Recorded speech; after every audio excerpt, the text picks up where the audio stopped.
हातमा सिप भएको मान्छेले जिन्दगीमा कहिल्यै पनि दुःख पाउँदैन भनेको एकदमै साँचो हो। नजान्नेको लागि हरेक काम महाभारत हुन्छ, जान्नेको लागि अरूले हेर्दा गाह्रो देखिने काम पनि एकदमै सहज हुन्छ। कुनै पनि काम आफैमा सानो या ठुलो हुँदैन।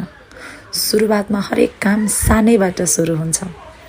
सिप सिकेर मेहनत, लगन र निरन्तरता दिएमा कुनै पनि बिजनेसले ठुलो रूप लिनको लागि कति पनि समय लाग्दैन।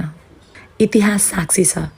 आज नाम कहलिने व्यापारी तथा उद्योगपतिहरूले पनि सानोबाटै सुरु गर्नुभएको हो। तसर्थ एउटाले सक्ने अर्कोले नसक्ने